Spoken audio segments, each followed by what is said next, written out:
Hello दोस्तों, कैसे हो। आज अपन इस वीडियो में काउंसलिंग प्रोसेस में जो जो स्टेप हमें फॉलो करनी है, किस तरीके से करनी है, हमें काउंसलिंग के टाइम कौन कौन सी बातें ध्यान रखनी है, क्योंकि हमें अगर काउंसलिंग का पूरा प्रोसीजर पता नहीं है तो हमारी जो सीट है वो कहीं ना कहीं चली जाएगी, या फिर हमें अच्छी सीट मिलने वाली थी वो सीट हमें मिलके रह जाएगी, या फिर मिलने से हम रह जाएंगे। तो एक एक करके मेरी सारी बातें आप ध्यान से सुनिएगा कि जो अपनी काउंसलिंग प्रोसेस शुरू की गई है तो उसमें आपने ऑनलाइन पोर्टल पे ये www.mcc.nic पे आपने रजिस्ट्रेशन किया होगा। नहीं किया तो कर लो इसका रजिस्ट्रेशन। और इसमें देखो रजिस्ट्रेशन में रजिस्ट्रेशन होगा, फिर पेमेंट होगा। तो पेमेंट की फी होगी, दो तरीके की फी होगी। एक होगी रजिस्ट्रेशन फी जो नॉन रिफंडेबल होगी, एक होगी सिक्योरिटी मनी जो यहाँ पे रिफंडेबल होगी। जब भी प्रोसेस पूरी हो जाएगी तो ये मनी आपको वापस मिल जाएगा या फिर आपके कॉलेज फी में फिलअप हो जाएगा। इसके बाद में आपको चॉइस फिलिंग करनी है। चॉइस फिलिंग की डेट आपने देख ली कब होगी। और उसके बाद में आपको कॉलेज का यहाँ पे क्या करना है बेटा, कॉलेज को लॉक कर देना है। क्या, जो भी चॉइस आपने किया उसको लॉक कर देना है। और उसके बाद में आपका आएगा रिजल्ट। रिजल्ट का मतलब आपको सीट मिली है कि नहीं मिली। तो ये आ गया आपका फर्स्ट राउंड का रिजल्ट। क्या आ गया, फर्स्ट राउंड का आपका ये रिजल्ट आ गया। इस रिजल्ट में आपको क्या मिला, देखो सीट मिली कि नहीं मिली, इसके बारे में हम चर्चा करते हैं। तो पहले राउंड के इस रिजल्ट में आपको सीट मिली कि नहीं मिली, तो एक सीधा सा आंसर होता है कि गलती से आपको सीट नहीं मिली। अब नहीं मिली तो क्या होगा, नहीं मिली तो देखो होगा ये आफ्टर द फर्स्ट राउंड, पहले राउंड के बाद में आपका फ्रेश रजिस्ट्रेशन होगा and fresh registration for second round, new candidate and free exit candidate of first round. देखो जो जिस कैंडिडेट को यहाँ पे सीट नहीं मिली है वो उसको दोबारा से रजिस्ट्रेशन कराने की जरूरत नहीं है। जो नया फ्रेश रजिस्ट्रेशन होगा वो नए कैंडिडेट के लिए होगा।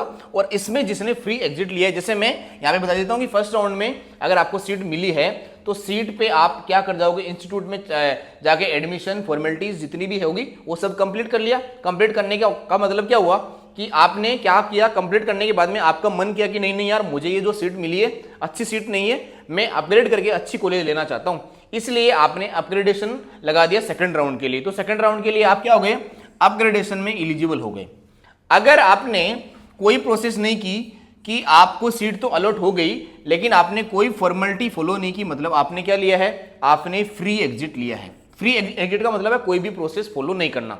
कोई भी प्रोसेस फॉलो नहीं किया तो आपने ले लिया फ्री एग्जिट। अब फ्री एग्जिट अगर लिया है तो उस पर्सन को क्या कराना पड़ेगा, उस पर्सन को दोबारा से रजिस्ट्रेशन कराना पड़ेगा। तो यहां पे लिखा हुआ new candidate and free exit candidate of first round are eligible, मतलब ये सेकंड राउंड के लिए एलिजिबल हो गए हैं। अब देखो अगर आपने अपग्रेडेशन लगाया है और अगर अपग्रेडेशन नहीं लगाया तो मतलब क्या किया, आपने मतलब कॉलेज में एडमिशन ले लिया और अपनी स्टडी 1 अक्टूबर से कंटिन्यू कर लीजिएगा।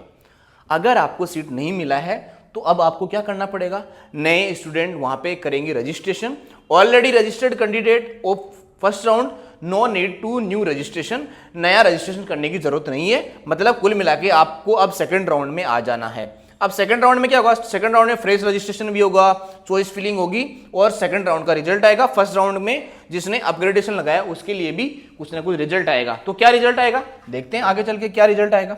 रिजल्ट क्या आएगा, रिजल्ट ये आएगा, ये फर्स्ट राउंड में अगर आपको सीट मिली है कि नहीं मिली। देखो second round seat allotment, seat allotment में क्या क्या होगा। सेकंड राउंड सीट अलॉटमेंट में ये हुआ कि आपको सीट नहीं मिली। आपको सीट नहीं मिली तो क्या हुआ, candidate is eligible to participate in further rounds announcement. जब भी थर्ड राउंड होगा, स्टॉप वैकेंसी राउंड होगा, तो आपको यहां पे अनाउंस कर दिया जाएगा। और अगर यहां पे बोल रहे हैं कि eligible participation in further round, तो आपने क्या कर लिया, एग्जिट ले लिया। मतलब कुल मिला के आप थर्ड राउंड के लिए एलिजिबल हो गए हैं अगर आपको सीट नहीं मिली है। अगर आपको सीट मिला है तो क्या क्या सीन बनेगा, देखो सीट मिला है तो क्या क्या सीट मिलेगा। और यहां पे देखो, यहां पे लगा रखा है कि सेकंड राउंड में अलॉटमेंट में, जब सीट अलॉटमेंट में अगर आपने अपग्रेडेशन लगाया तो if upgradation then candidate must receive from first round college and join second round allotted college. अगर आपको सेकंड राउंड में अपग्रेडेशन में सीट नहीं मिली है तो आप फर्स्ट राउंड की सीट वापस जाके ज्वाइन कर लीजिएगा, अदरवाइज तो आपको सीट नहीं मिलेगी। फिर दूसरा, यहां पे जो फ्रेश रजिस्ट्रेशन वाले कैंडिडेट थे, seat allotted in second round but not reported not join security money will be forbidden. अगर आपने सेकंड राउंड में कॉलेज लिया, मतलब अपग्रेडेशन लगाया था और उसमें आपको सेकंड राउंड में भी सीट मिल गई और आपने वहां पे रिपोर्टेड नहीं किया, मतलब आपने कॉलेज ज्वाइन नहीं किया, तो आपकी सिक्योरिटी मनी का लॉस हो जाएगा, आपकी सिक्योरिटी मनी चली जाएगी। तीसरी बात क्या होगी, तीसरी बात ये होगी कि आपने सीट मिला, मतलब सेकंड राउंड में आपको सीट मिला, reported and allotted institute complete admission process, और एडमिशन प्रोसेस किया, can upgrade but can not resign. अगर आप अपग्रेड करना चाहते हैं थर्ड राउंड के लिए भी, लेकिन आप रिजाइन नहीं कर सकते। मतलब ऐसा नहीं है कि अब आप फ्री एग्जिट लेंगे, क्योंकि अगर आप फ्री एग्जिट लेंगे तो आपको थर्ड राउंड के लिए भी नहीं, किसी भी काउंसलिंग प्रोसेस के लिए बैन कर दिया जाएगा। फिर यहाँ पे बोला विलिंगनेस टू अपग्रेडेशन, वो थर्ड राउंड, मतलब आप थर्ड राउंड में अपग्रेडेशन लगा सकते, लेकिन आप रिजाइन नहीं कर सकते। ये बात याद रखना, ये नया रूल आया है कि इसमें आप रिजाइन नहीं कर पाएंगे। इसके बाद में अपन आगे चलते हैं। तो थर्ड राउंड में क्या होगा, थर्ड राउंड में प्रोसेस चलने वाला है यहाँ पे। थर्ड राउंड में फिर से फ्रेश रजिस्ट्रेशन होगा। फ्रेश रजिस्ट्रेशन किसका होगा, फ्रेश रजिस्ट्रेशन जिसने फर्स्ट राउंड में और सेकंड राउंड में रजिस्ट्रेशन नहीं किया है, थर्ड राउंड में भी उसका रजिस्ट्रेशन होगा। उसके बाद में फी जमा होगी और उसके बाद में चॉइस फिलिंग होगी, और चॉइस फिलिंग होगी थर्ड राउंड के लिए, और फिर ये अपने आप ही चॉइस लॉक हो जाएगा। अब थर्ड राउंड में आपको सीट मिलेगी। थर्ड राउंड में सीट मिलेगी कि नहीं मिलेगी, पहली बात तो सीधी सीधी बात की आपको सीट नहीं मिलेगी। सीट नहीं मिलेगी तो आप अपने आप ही स्टो वैकेंसी राउंड के लिए एलिजिबल हो गए। और अगर आपको सीट मिल गई है तो क्या क्या केस बनेंगे देखना। थर्ड राउंड में अगर आपको सीट मिल गई है, seat allotted and does not join, अगर आपने ज्वाइन नहीं किया है तो यहां पे देखो आपकी सिक्योरिटी मनी चली जाएगी और आप किसी भी फर्दर काउंसलिंग राउंड के लिए एलिजिबल नहीं है। मतलब अगर आपने थर्ड राउंड में सीट ली है, आपको सीट अलॉट हो गई है और आपने ज्वाइन नहीं किया कॉलेज, तो आप किसी भी काउंसलिंग में पार्टिसिपेट नहीं ले सकते, चाहे ऑल इंडिया काउंसलिंग हो चाहे स्टेट काउंसलिंग हो। उसके बाद में अगर आपको सीट मिला है और आपने उस इंस्टीट्यूट में एडमिशन प्रोसेस कंप्लीट कर ली, तो आपको सीधा सीधा ज्वाइन कर लेना है, और अब आप यहाँ पे आगे स्टो वैकेंसी राउंड में अपग्रेडेशन नहीं ले सकते। दूसरी बात, इफ यू आर अपग्रेडेड, मतलब आप अगर लास्ट राउंड में भी अपग्रेडेशन कराना चाहते हैं तो आपको यहाँ से क्या करना पड़ेगा, सेकंड राउंड और थर्ड राउंड वाले कैंडिडेट जो है जिनको सीट नहीं मिली है, तो वो फोर्थ राउंड में भी, मतलब स्टो वैकेंसी राउंड में भी अपग्रेडेशन ले सकते हैं।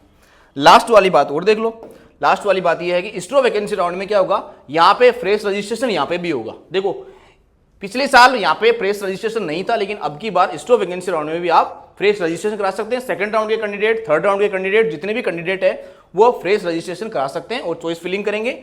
लेकिन यहाँ पे जो नया रजिस्ट्रेशन करा रहे हैं, इन सबकी फी लगेगी, सबकी सिक्योरिटी मनी दोबारा से जमा करवानी पड़ेगी, चाहे आपने फर्स्ट राउंड में सेकंड राउंड में सीट वो वाला फी जमा कराई है या नहीं कराई है। सीट मिल गया तो ठीक है, और नहीं मिला तो आप किसी भी दूसरी स्टेट काउंसलिंग में अपनी नई फीस जमा करा के काउंसलिंग कंटिन्यू कर सकते हैं। और सीट मिल गया तो आप कॉलेज में जाके कॉलेज को ज्वाइन करो और नए सेशन से अपनी पढ़ाई कंटिन्यू रखो। Okay, thank you.